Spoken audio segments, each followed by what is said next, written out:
Na última aula, nós falamos sobre a questão da produção dos tijolos, né? Nós terminamos justamente falando sobre isso, falando sobre como é que eram feitos os tijolos e o fato de que esse trabalho ele era compulsório no Egito.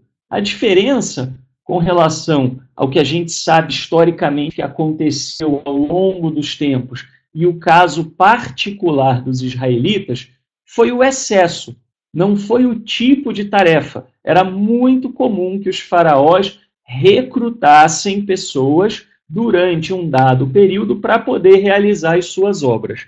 Eu até costumo dizer o seguinte, na verdade, você também faz isso hoje, né? Dizem os matemáticos e estatísticos que a gente trabalha até 5 meses por ano só para pagar imposto. No caso de Faraó, pelo menos era explícito. Pelo menos aquilo era nítido. Chegava e falava, olha, você vai trabalhar tanto e tanto tempo naquela obra. Então, quando isso aconteceu para os filhos de Israel, aquilo não foi uma surpresa. Né? Então, é a famosa teoria da rã na chaleira, né? Ou alguns chamam de sapo na panela, que seja.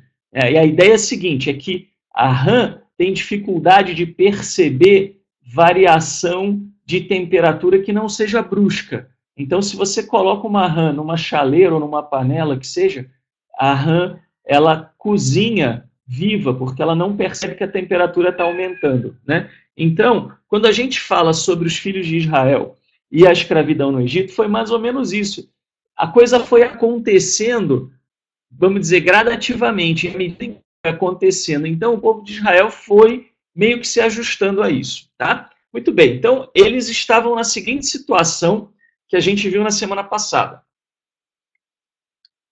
Eles pegavam a palha dos egípcios e usavam aquela palha misturada com a argila para poder produzir tijolos.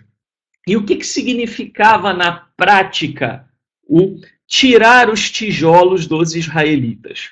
Tá? Por que isso angustiou os israelitas? Bom, vamos primeiro terminar de ler aqui o texto, né? Diz o seguinte: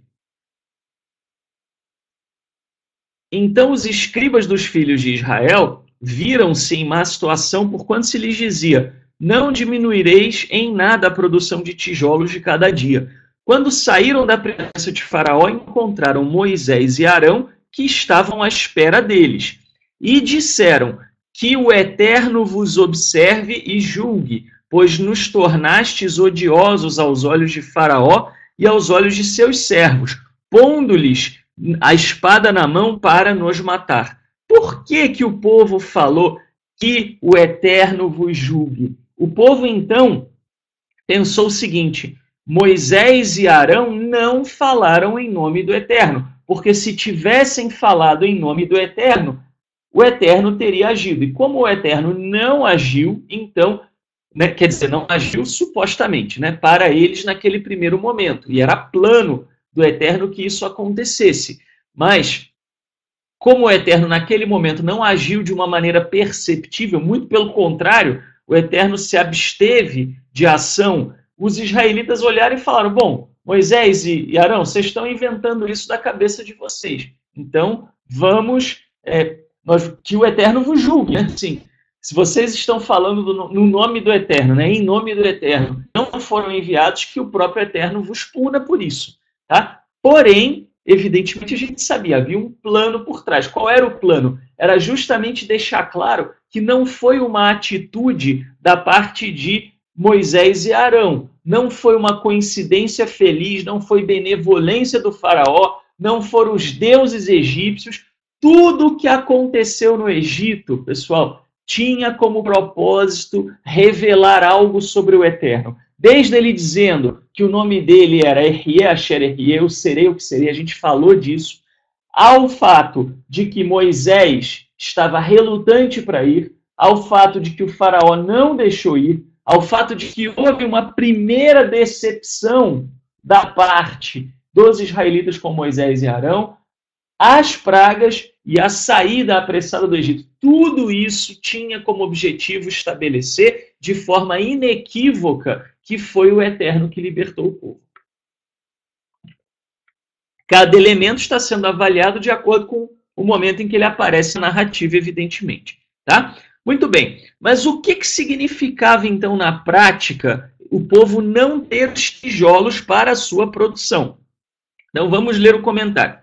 Os agricultores egípcios estavam habituados a remover as espigas de trigo e cevada, deixando a palha, que depois era coletada pelos escravos para que os tijolos fossem feitos. Então, era assim no Egito. Eles iam lá, iam colher o trigo e a cevada, que eram os principais cereais da região, e à medida que eles iam colher esses cereais, você tinha a palha do trigo, a palha da cevada, e eles então deixavam a palha para quê? Para que os escravos pudessem vir e pegar a palha para usar, ok? Então era nesse sentido que a palha era dada, tá? Então eles deixavam a palha, ou em vários casos ajuntavam a palha, e os escravos iam lá e pegavam, porque aquela palha era picada, e aí eles faziam os tijolos misturando a palha picada com a argila.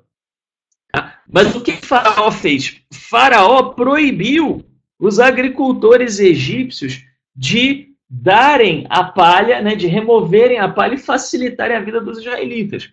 Tá? Então, muito provavelmente, o que aconteceu foi que aqueles agricultores deram outro destino à palha. Poderiam até ter queimado a palha, não sabemos exatamente o que eles fizeram. Mas não dar a palha, não permitir que os israelitas fossem lá no campo dos egípcios para que a palha fosse obtida, significava que eles teriam que andar muito mais, ir atrás das próprias plantações deles para buscar a palha, ou ir atrás de outros agricultores que não estavam nas adjacências para colher a palha. Ou seja, não era simplesmente o ato de pegar a palha, era o fato de que eles teriam que ir lá no raio que o parta para poder pegar a palha. E isso consumia uma quantidade de tempo enorme. Então foi esse o objetivo de Faraó. Faraó fez para ferrar com geral, chutou o pau da barraca. Tá?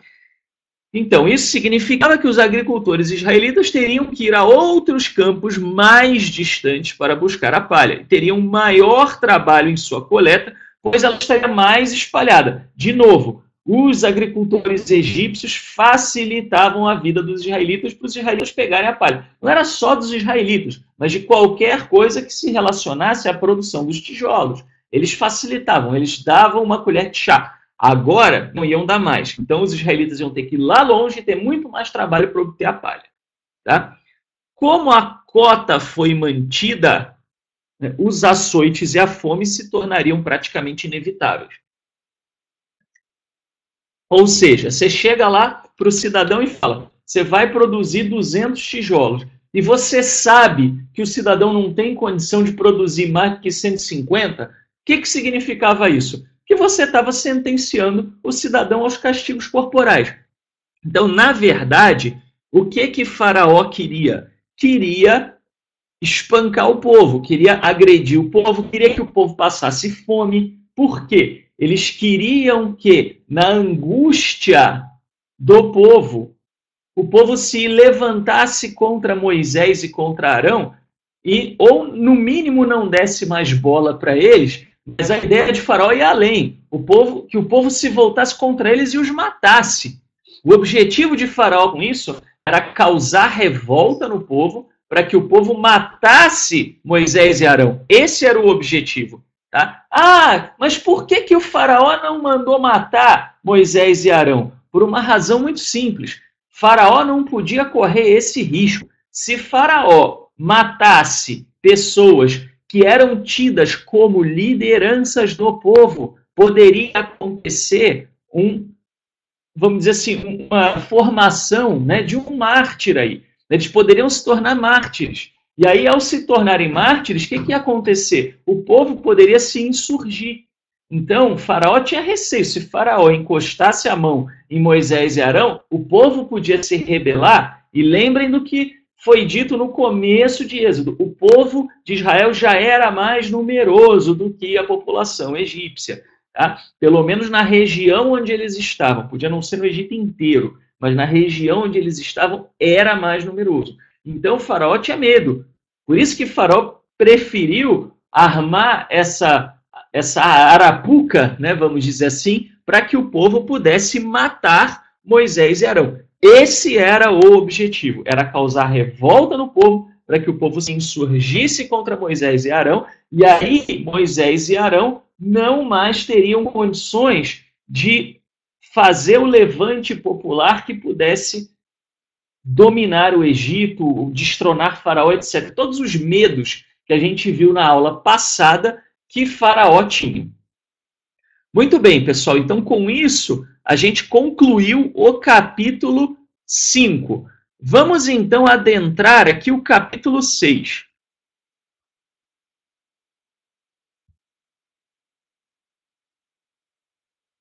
Algumas pessoas me perguntam por que você faz o resumo do capítulo antes e lê o capítulo depois?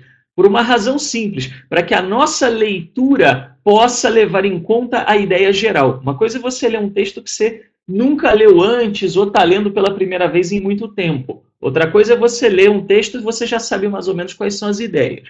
Então vamos para o resumo. O Senhor diz a Moisés que libertará o povo. Então, Moisés ficou doido, né? Falou, Senhor, o que aconteceu? O Senhor fez isso, me mandou falar isso e não aconteceu nada. Então ele ficou chateado.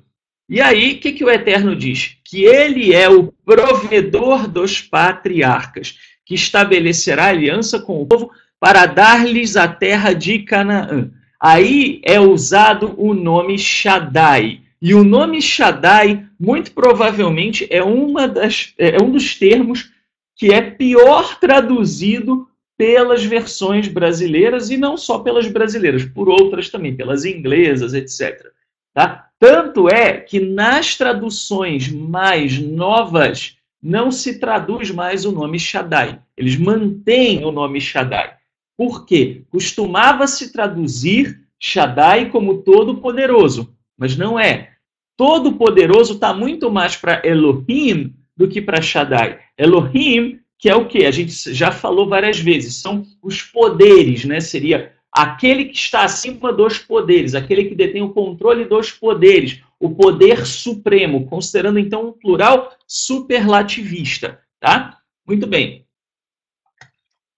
Então isso está mais para Todo-Poderoso do que, vamos dizer, o caso de Shaddai, tá? Shaddai, se você pegar a raiz de Shaddai, né, a raiz etimológica, tá, você vai ter que o Shin, né, e o Daleth, eles indicam algo importante aí. Tá? Vem da mesma raiz de Shaddayim, que significam seios. Tá? Então, eram os montes que eram vistos como os seios da terra. Tá? E aí você tinha as criaturas, os deuses que habitavam nos montes, né, que eram conhecidos, né, no acádio como Shidu. Tá? E no hebraico você tinha, eram chamados de Shedim. Né? E hoje em dia, né, convencionou-se usar Shedim para falar de demônios, né? Mas isso já é uma linguagem muito posterior.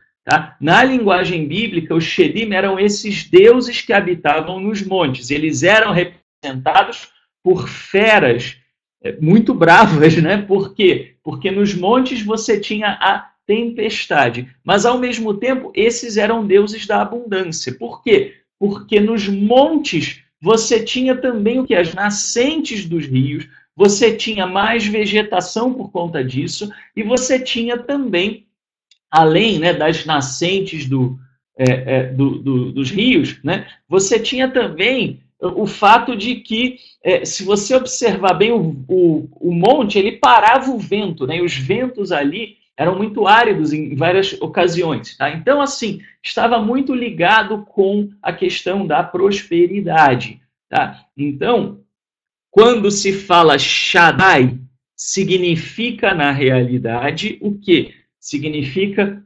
provedor. Se a gente fosse traduzir literalmente a Bíblia, El Shaddai seria o poderoso das montanhas. Tá? Essa seria a tradução literal. Só que se você traduz das montanhas, o poderoso das montanhas, Para nós que não estamos habituados a associar montanha com abundância de recursos, fica difícil de entender, tá? Então, muita gente deixa como Shaddai, tá? Mas eu costumo usar a expressão todo provedor, né? Para poder fazer até uma, vamos dizer, uma alusão à tradução de todo poderoso, né? Aqui está mais todo provedor, tá? Por que que o Eterno se apresenta como Shaddai aqui? Por uma razão muito simples. Aqui ele queria dizer que ele iria dar provisão aos israelitas, da mesma maneira que ele deu provisão aos patriarcas. Canaã era uma terra semiárida. Aliás, era, não é, né? Até hoje Israel é um local semiárido. Então, os patriarcas dependiam do sustento dele, tá? E foi o próprio Eterno que fez com que o povo descesse para o Egito na época de seca. Para quê? Para prover recursos a eles. O que tinha acontecido com o povo agora? Com o povo tendo sido obrigado a produzir mais tijolos. Isso avançava em cima do tempo que o povo tinha para poder plantar e colher o seu próprio alimento. Então havia um presságio de fome ali. Os filhos de Israel estavam passando necessidade, vamos dizer assim. Por conta de quê? Por conta da situação toda com Moisés e Arão perante Faraó. Tá? E aí o que o Eterno fala? Ele fala, eu sou o provedor dos patriarcas, tá? E eu vou fazer uma aliança com o povo para lhes dar a terra de Canaã. Até então, você tinha uma aliança de que natureza? Era uma aliança familiar, pessoal, né, caminhando para familiar. A gente viu isso na aula passada. Agora, aqui o Eterno diz que ele vai fundar um povo. Tá? Diz ainda que tem ouvido o clamor dos Israel. Desculpa, tem uma pergunta aqui. A parte da tempestade que você falou tem a ver com o que Elias experimentou no monte quando fugia de Jezabel? Olha, assim, eu creio que não, tá? Eu creio que o contexto é diferente. Pode ser que o fato, vamos dizer assim, dele estar numa região montanhosa fez com que tivesse a tempestade? Pode ser, porque as tempestades eram comuns ali naquela região por conta da diferença da pressão atmosférica e do fato também de que as montanhas elas barravam, né, a circulação do ar. Então fazia com que houvesse um choque. Vinha o vento ali, batia, vamos dizer assim, nas montanhas, né, e aí se misturava, vamos dizer, com aquele ar que está ali. Eu não sou meteorologista, então estou falando em termos meio leigos, né, mas aquilo ali provocava tempestades. Tá? Então era muito comum. Porém, o contexto de Elias é outro. O contexto de Elias, quando se fala da tempestade, era mostrar para ele que o Eterno habita não só nas grandes coisas, mas também nas pequenas coisas. Tá? Então, assim, é um outro contexto. Tá? Então, voltando ao resumo, o Eterno diz ainda que tem ouvido o clamor dos israelitas em virtude de terem servido debaixo dos egípcios, e diz que os livrará com o braço estendido, e promete que os tomará por povo. Tá? Ou seja, o que o Eterno está dizendo? Olha, pessoal, seguinte, eu não vou deixar vocês passarem isso no Egito, fiquem tranquilos. Tá? Essa era a ideia, ou seja, ele estava querendo dizer para os filhos de Israel que não se preocupassem, que isso era parte do plano.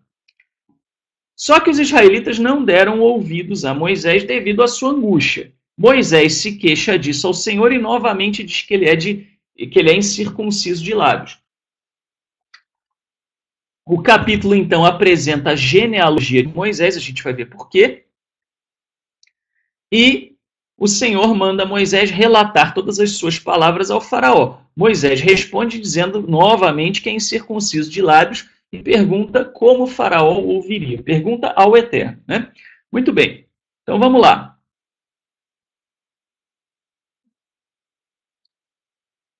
Aqui, pessoal, como tem muito jogo, né, de palavras, eu mantive o máximo que eu pude aqui as expressões, tá, o nome do Eterno no tetragrama. Bom, Disse o Eterno a Moisés: agora verás o que hei de fazer a Faraó, pois é pela intervenção de mão poderosa que os fará partir, e por mão poderosa os expulsará do seu país. O que o Eterno está dizendo? Ele está dizendo o seguinte: olha, não vai ser porque Faraó é bonzinho, tá? Porque os israelitas podem pensar isso. Não foi por causa do Eterno que nós fomos libertos do Egito. Foi por causa do Faraó. Faraó é que foi benevolente. Tá? Então, o povo ia perceber o seguinte: não foi por benevolência. Tá? O Senhor falou a Moisés e lhe disse: eu sou Yud-He Wal-He. Né? Eu sou, a gente já viu, o Eterno autoexistente, a tradução mais, vamos dizer assim, né, do conceito, e a tradução literal, né? Eu sou aquele que é. Tá? O tetragrama, o sentido literal dele é aquele que é. Tá? Esse é o sentido. Né? Ou pode ser entendido como aquele que foi, aquele que é e aquele que será, por conta aí de uma série de nuances do hebraico. Tá? Mas a ideia é essa. Aparecia a Abraão, a Isaac e a Jacó como El Shaddai, mas pelo meu nome, Yud-Hei Wal-Hei, não lhes fui conhecido. O que significa isso? Pessoal, tem várias ideias aqui para isso, tá? Mas o que significa isso na minha concepção? Eu vou trazer também a ideia do Moshe Shammah, tá? Quando o Eterno fala para Israel e diz que ele é Ehyeh, né, vamos dizer, eu serei, tá? Tinha um motivo. Qual era o motivo? Ele não seria uma divindade conhecida pelas suas obras até o presente momento. Ele não era a divindade do rio, a divindade da montanha, a divindade que deu vitória aos egípcios contra os jebuseus. Tá? Ele era uma divindade que iria se revelar a Israel. Tá? Então, só um segundinho, pessoal, desculpa.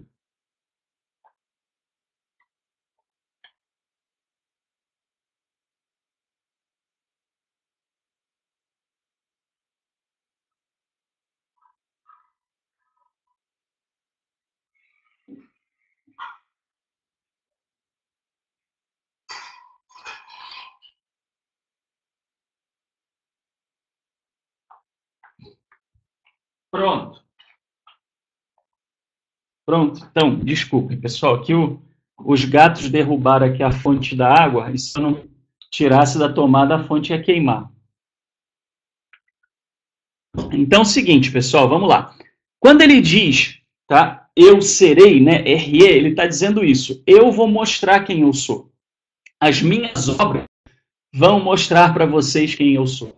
Né? Aliás, é algo que ele diz para nós hoje. Né? Ele é o Eterno, não é ele foi o Eterno. Ele transforma as nossas vidas a partir do momento em que nós nos comprometemos a caminhar com ele. Bom, dito isso, pessoal, quando ele chega e fala que não foi conhecido dos patriarcas, o que ele quer dizer? Quer dizer que os patriarcas não sabiam qual era o tetragrama? Não, óbvio que não é isso que quer dizer. Por quê? Porque no próprio livro de Êxodo, né, no livro de Gênesis, aliás, você vai ter o tetragrama sendo usado perante os patriarcas. Tá? Mas a ideia aqui não é essa. A ideia aqui, a expressão idiomática semita indica o seguinte: olha, pessoal, eu fui aquele que provi, né, os vossos pais, os patriarcas, fui eu que dei o sustento para eles, e eu agora vou fazer uma obra diferente do que eles conheciam. Eu vou ter com vocês uma aliança diferente daquela que eu tive com os patriarcas. Eu vou fazer algo a mais. Eu vou fazer algo de diferente. Eu vou me revelar de uma maneira diferente para vocês. Vocês conhecem a maneira como eu me revelei aos patriarcas e garanti a eles o sustento. Mas agora vocês vão ver o que eu vou fazer. Então, a ideia era essa, tá? Também estabeleci a minha aliança com eles para dar-lhes a terra de Canaã, a terra em que residiam como estrangeiros.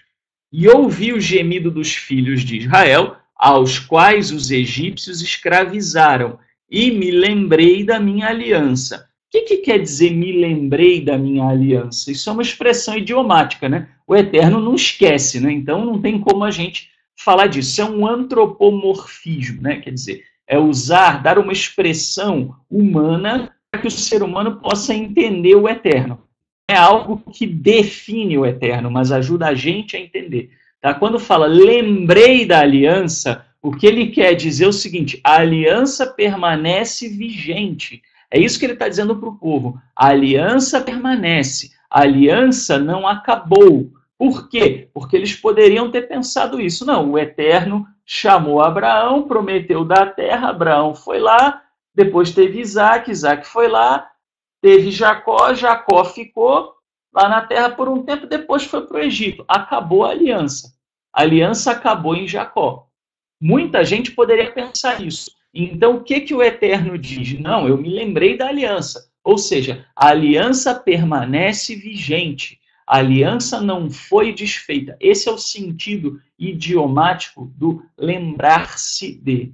Tá? Da mesma maneira, né, pessoal, quando você pega, por exemplo, a história de Noé, você tem lá que o Eterno se lembrou de Noé. O que significa que o Eterno se lembrou de Noé? Porque algumas pessoas poderiam achar que o Eterno só tinha avisado Noé de que viria um dilúvio. Tá? Por quê? Porque tinha isso na cultura politeísta. Né? Os deuses que só chegavam lá e davam um toque para a humanidade, falavam, olha, vai acontecer isso, mas que não faziam nada de efetivo. Tá? Então, quando dito que o Eterno lembrou de Noé, quer dizer o seguinte: o mesmo Eterno que advertiu Noé e que disse para Noé construir a arca, ele iria também garantir a sobrevivência de Noé. Aqui a mesma coisa. Tá? A aliança foi feita com os patriarcas, mas ela permanece vigente para os israelitas. Muito bem. E aí ele fala, e ouvi o gemido dos filhos de Israel, aos quais os egípcios escravizavam. E me lembrei da minha aliança. Né? O ouvir, pessoal, indicava uma ação do Eterno no Egito. Tá? Aqui ele já começa a mostrar para o povo que ele habitava também no Egito, ou seja, não era uma divindade só regional.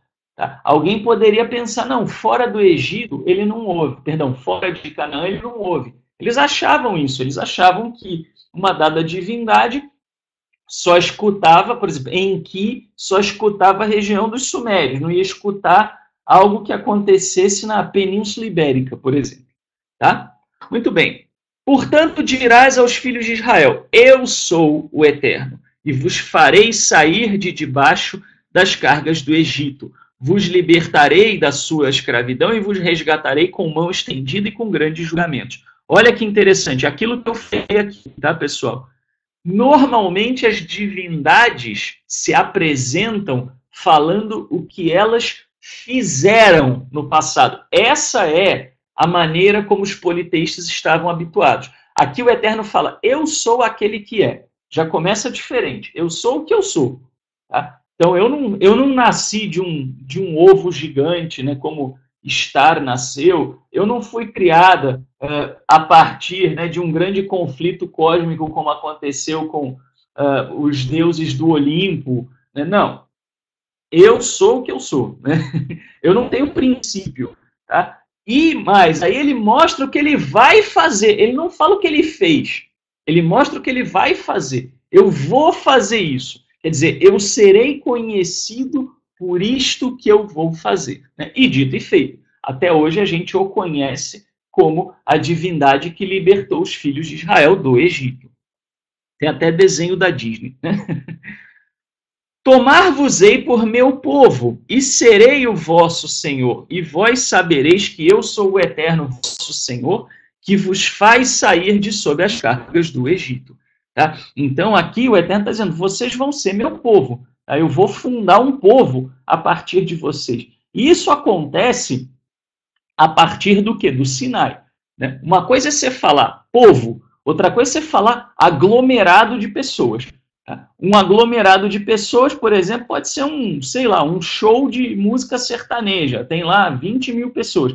Aquelas 20 mil pessoas não são um povo, tá certo? Então, assim, Israel se torna um povo no Sinai, quando ele recebe o quê? Uma constituição de uma sociedade teocrática. Tá? Aí, então, diz o seguinte: depois eu vos farei entrar na terra que jurei com a mão estendida para Abraão, a Isaque e a Jacó, e vou-la darei como possessão. Eu sou o Eterno. Ou seja, ele está dizendo, vocês me conhecerão também como aquele que vai continuar cumprindo a promessa que foi feita aos patriarcas. Ou seja, Israel, a promessa não deixou de existir. Moisés falou assim aos filhos de Israel, mas eles não ouviram a Moisés por causa da ânsia do espírito e da dura escravidão. Então, assim, os filhos de Israel não deram ouvidos a Moisés. Moisés falou tudo isso e falou para o vento. Por que Moisés falou para o vento? Por uma razão muito simples. A última vez que os israelitas deram ouvidos a Moisés e a Arão, eles se ferraram. Né? Então, nada mais natural do que você chegar, né, e ficar em dúvida. Então, imagina o seguinte, né, o seu filho chega para você e fala, pai, posso pegar o seu carro emprestado? Prometo que eu vou cuidar. Muito bem. Aí o filho sai, você empresta o carro, ele volta com o carro todo ralado, né, todo com pequenas batidas, fazendo barulhos que você não sabe nem onde é que o barulho está sendo feito. Aí o filho chega e fala, não, pai, eu vou cuidar do seu carro, me empresta de novo. Você vai falar, epa, só se eu for trouxa, né? Olha só o que você me fez da primeira vez. Então, é muito fácil, pessoal, a gente, no conforto da nossa sala, sentados numa cadeira acolchoada, tranquilos, né, com um copinho d'água do lado, né, alguns até comendo petisquinhos, chegar e dizer que Israel tinha falta de fé, né?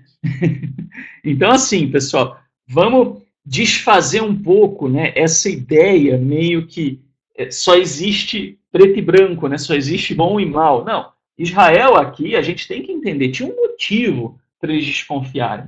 E qual era o motivo do Eterno? Por que o Eterno não fez já de uma vez? Por que primeiro, né, falhou para depois funcionar? Por uma razão muito simples.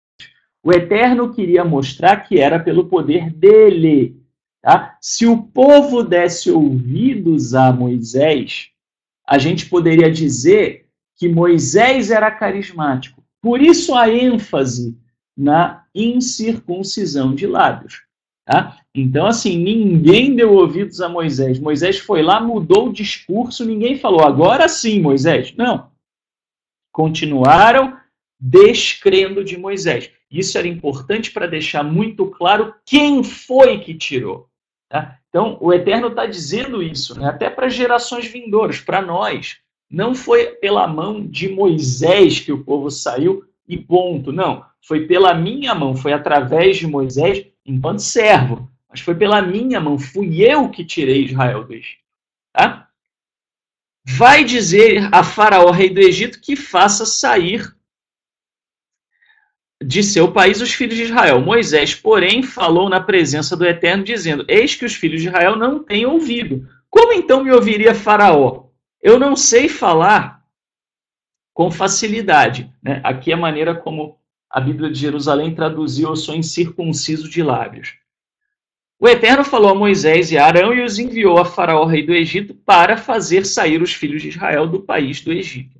Tá? Então, assim, Moisés estava com medo, né? Eu já falei, Faraó já não gostou, eu vou lá de novo, nem o povo está junto de mim. Se o povo tivesse crido em Moisés também não era burro.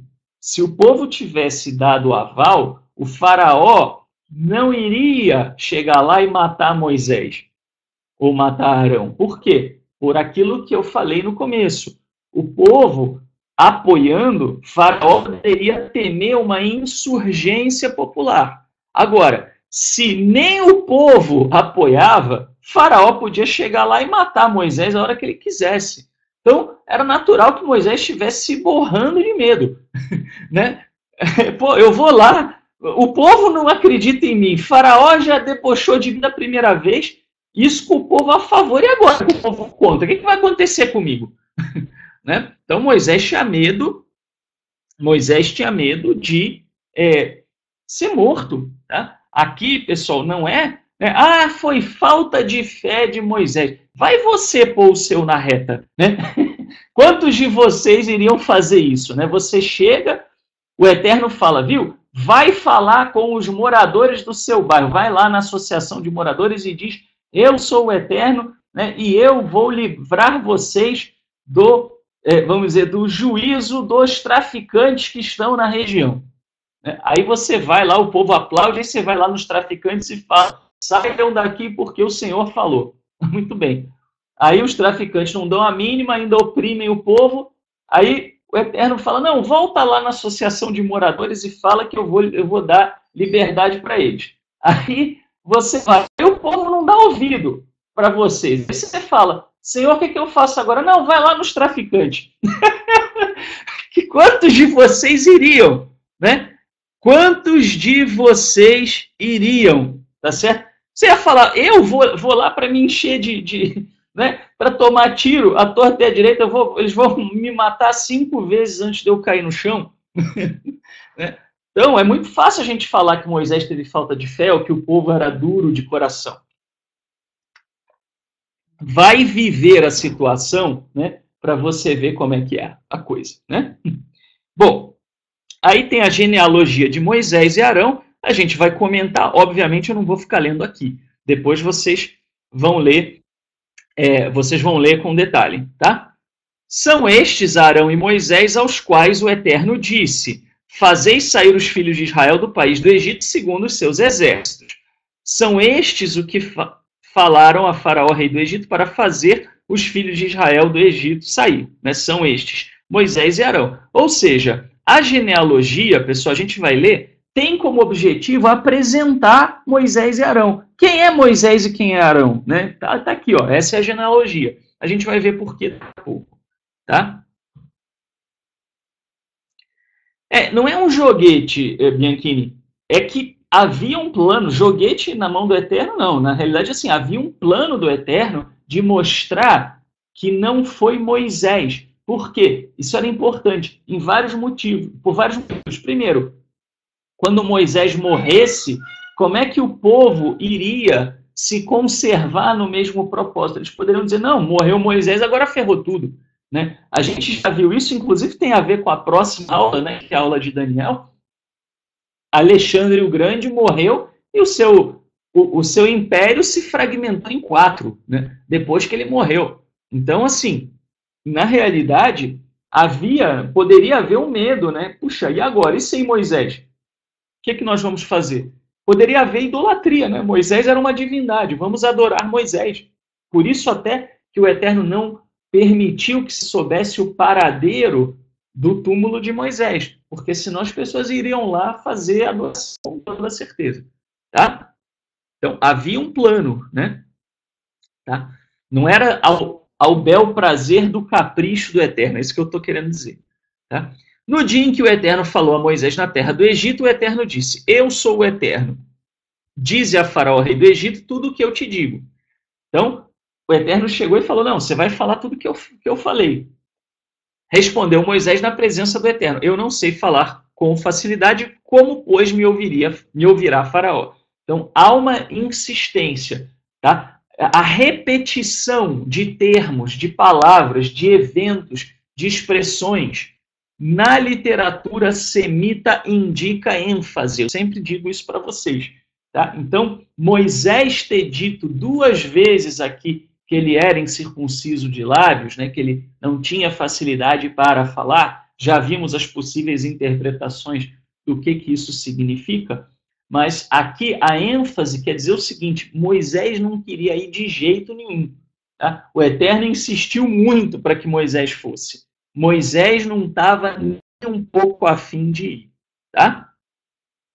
Muito bem. Vamos então a alguns comentários aqui. Tá?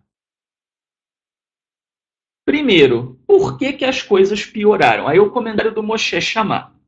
Tá? Ele estava, exatamente, que assim que eu falei, estava com medo, né? O que é natural, né? Se ele era foragido do Egito, ele estava se levantando para falar em nome do povo de Israel, que era escravizado e que Faraó tinha medo. Quer dizer, Os líderes do Egito tinham medo, né, de um levante popular. Não deu certo da primeira vez. Ele já ia de novo lá, sem o apoio do povo, né, corria um sério risco de ter sido morto. Tá? Se a gente fosse apostar, né, assim, era uma aposta quase certa que Moisés ia morrer. Tá? Então, Moisés não estava preparado para a piora significativa na condição dos israelitas que a solicitação engendrou. Tá? Então, o Moshe Shammah, de quem eu tirei esse comentário aqui, vocês já conhecem ele, né, de longa data, tá? Ele entende isso, que Moisés não estava preparado. Há uma grande diferença entre saber de antemão que as recusas do rei são parte de uma narrativa maior e bem-sucedida e, de fato, experimentá-la. Tá? Então, vejam vocês, pessoal, é exatamente o que eu falei aqui. O que Moshe Shammah está falando? A gente julgar Moisés aqui é fácil, né? Você já tem o desfecho do livro de Êxodo, você já sabe que deu certo, você consegue ir lá no finalzinho do livro e ver, não, deu tudo certo. Moisés não tinha essa informação. Há também uma grande diferença entre estar preparado para lutar sem sucesso contra decepções repetidas por um tempo e a piora implacável de uma situação que causa um aumento enorme de sofrimento. Isso se aplica especialmente ao caso em questão, uma vez que seus esforços fizeram seus irmãos se amargurarem dele e questionarem sua missão. Ou seja, o que Moshe Shammah está falando? Uma coisa é você olhar e falar, não, eu vou falar, mas Faraó vai relutar. Faraó só vai concordar depois de um dado momento. Se fosse isso, e o Eterno tivesse falado isso para Moisés, até Moisés poderia ter insistido. Mas não foi só isso. Moisés falou e a situação piorou. Esse é o grande problema. Moisés foi lá, falou, e a situação se agravou muito. Tá? Mas o Eterno tinha seus planos. Antes de proceder, ele achava necessário permitir que Faraó publicamente demonstrasse sua arrogância, crueldade e poderes tirânicos, revelando a condição patética dos israelitas. Dessa forma, seria estabelecido que for uma intervenção divina. Não haveria esperança para a nação escravizada. Sua salvação dependia totalmente dele, né, do Eterno, né, tá? Ou da intervenção divina. Tá? Muito bem. Aqui, pessoal, eu não concordo 100% com o Moshe Shammah. Quero deixar claro. Tá? Por quê? Porque ele coloca aqui, né, que o objetivo principal era fazer com que Faraó se mostrasse cruel. Tá? Eu não penso assim, né? Eu disse para vocês, eu olho para Faraó e eu vejo que pelo menos até agora, não nas pragas, mas pelo menos até agora, Faraó agiu como normalmente um líder egípcio agiria naquele contexto. Tá? Não há nada, na minha opinião, de particularmente diferente na reação que Faraó teve, tá? Do que poderia ter sido.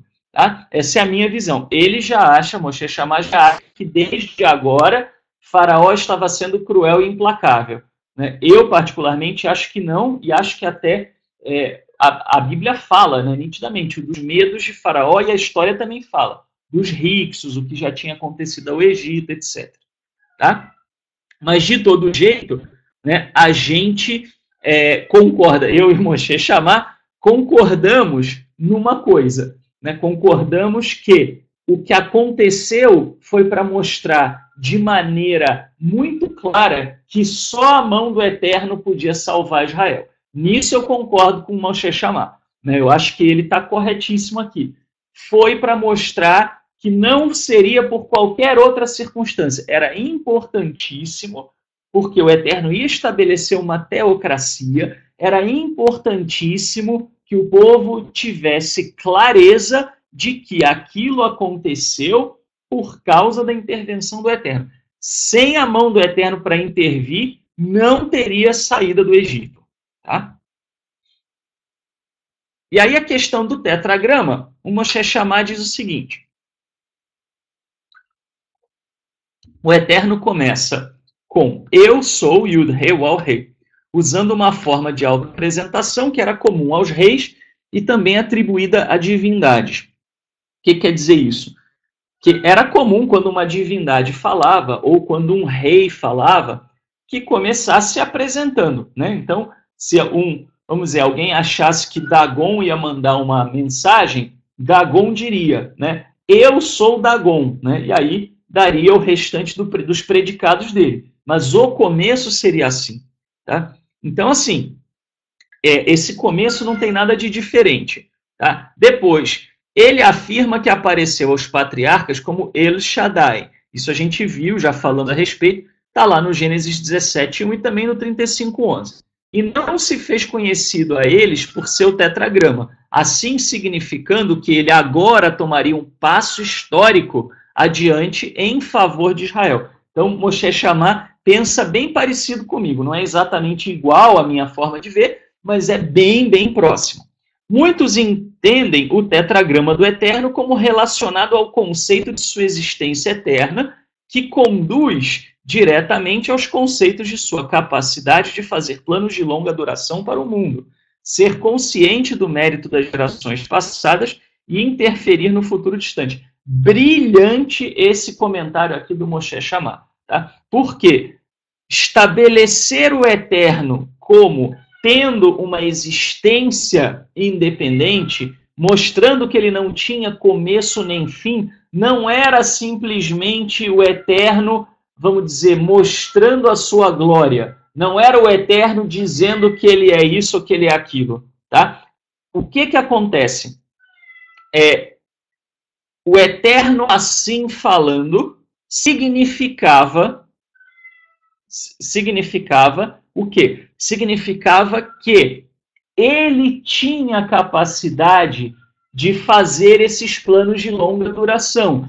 Tanto lembrar-se lá do passado, porque ele esteve no passado, ele não era uma divindade nova, como também ele estaria presente no futuro. Tá? Onde aparece algo nessa linha é no Game of Thrones. Quem assiste Game of Thrones, no Game of Thrones tem um dado momento em que as pessoas viram e falam, mas vem cá, você vai rezar ou você vai fazer juramento para os deuses novos ou para os deuses antigos? Né? Aí a pessoa fala, não, para os deuses novos, ou não, para os deuses antigos. Por quê? Né? Isso mostra de maneira muito interessante, né, esse conceito, embora Game of Thrones seja uma série fictícia, obviamente, né, mas esse conceito é o mesmo conceito que havia no mundo politeísta, né, que as divindades vinham com prazo de validade, e passado o tempo podia acontecer várias coisas com elas, inclusive morrer. Tá?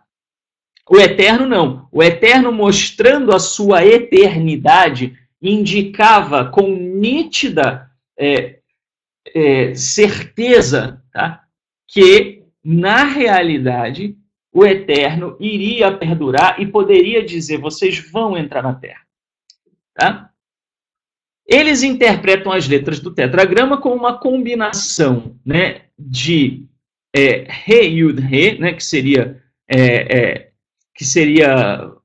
o radical principal, né, seria Era, né, seria, né, Hayor. Aí você teria Roé, né, que seria né, e Yehye, que é será, né? Então, Hayah, Roé e Yehye, né, são as três formas do verbo ser, tá? Ou seja, o tetragrama, ele diria que ele era, é e será. Eu falei sobre isso para vocês no começo da aula.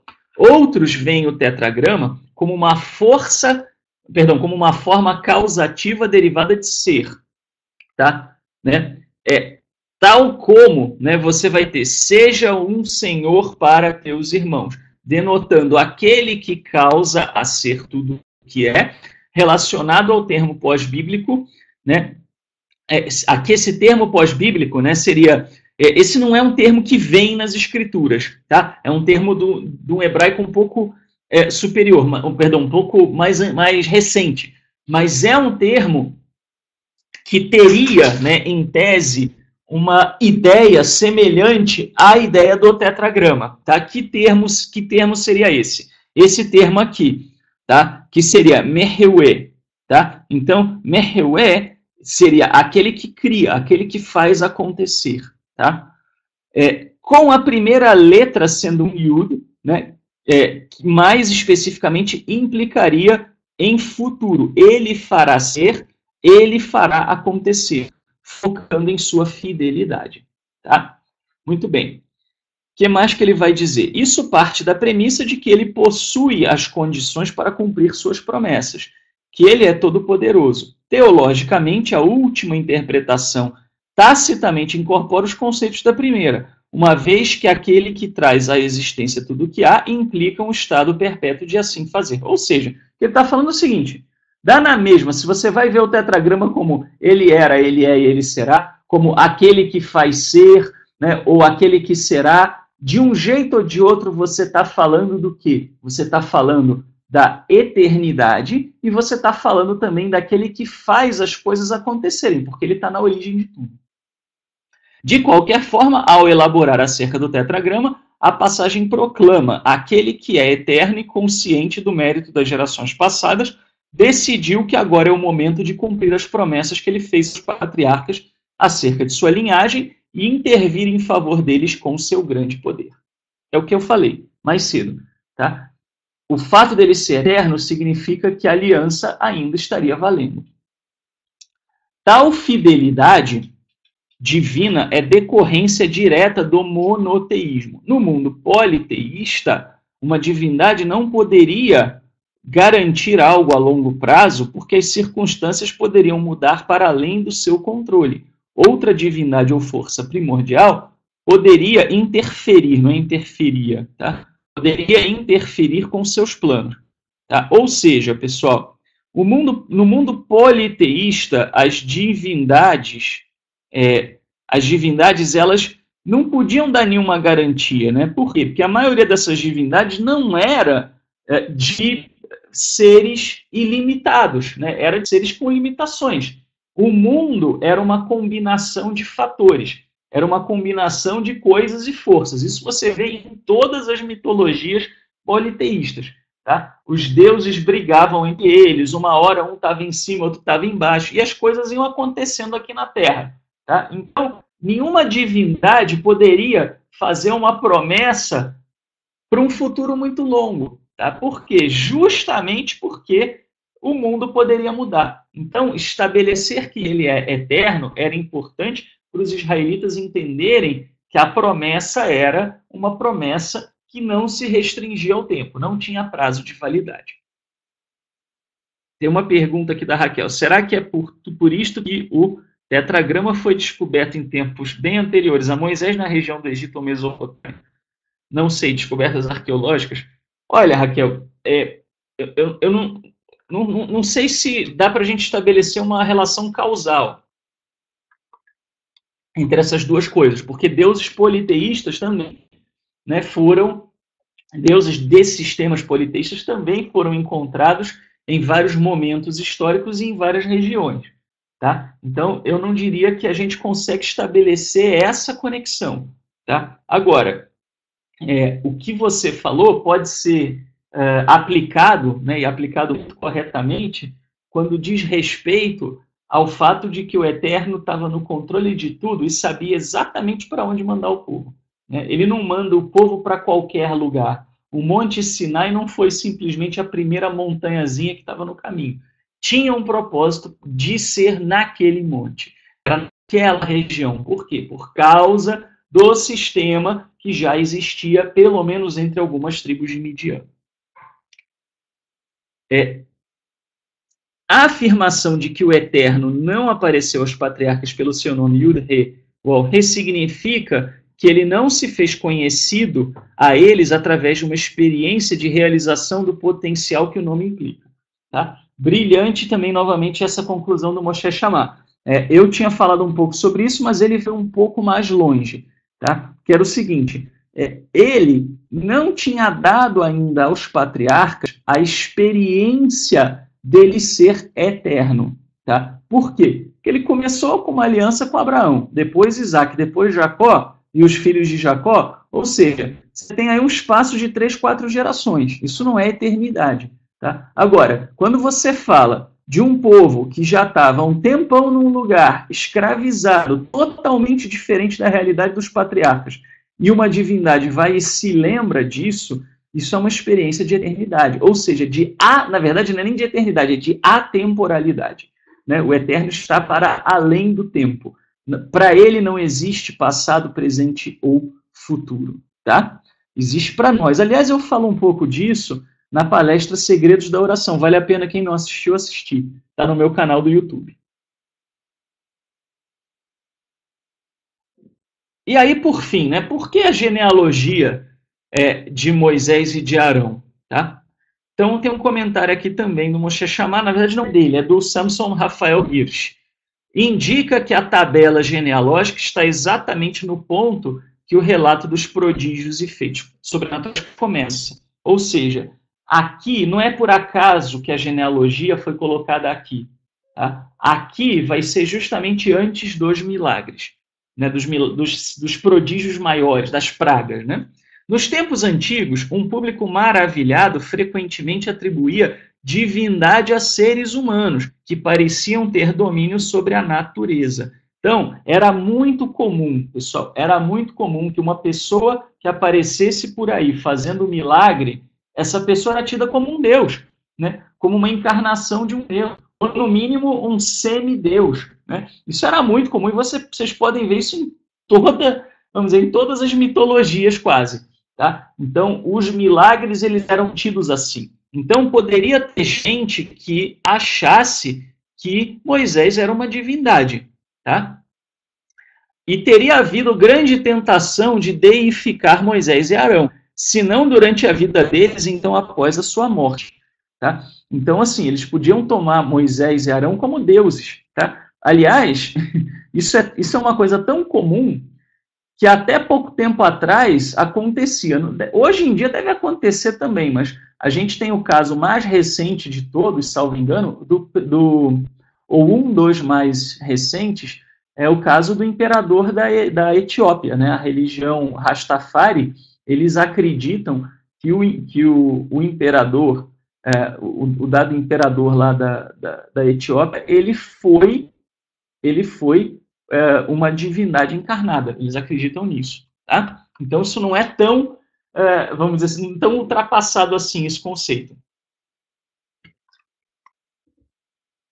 Isso seria uma grande violação de um princípio fundamental da Torá. Tá? Então, o Eterno não podia deixar isso acontecer.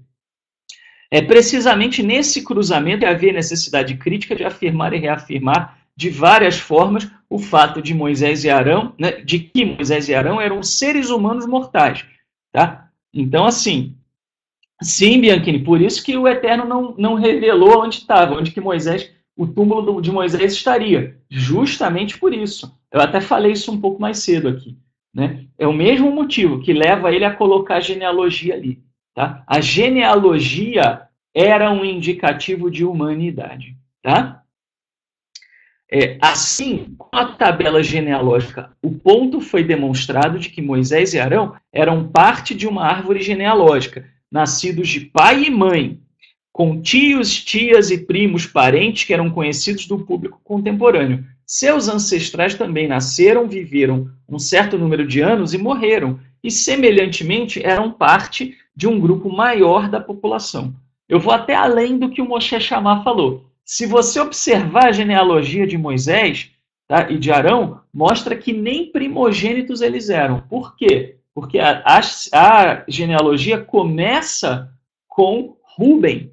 E aí depois, né, vai para Simeão, né, e depois para Levi. Tá? Ou seja, por que começa com Rúben? O que Rúben tem a ver se Moisés não era descendente de Rúben? Por que começar aí? Aí tem gente que acha que estava fragmentado. Né? Não, aqui é um pedaço, está fragmentado. Não é que está fragmentado. Era para mostrar que Moisés nem primogênito não era.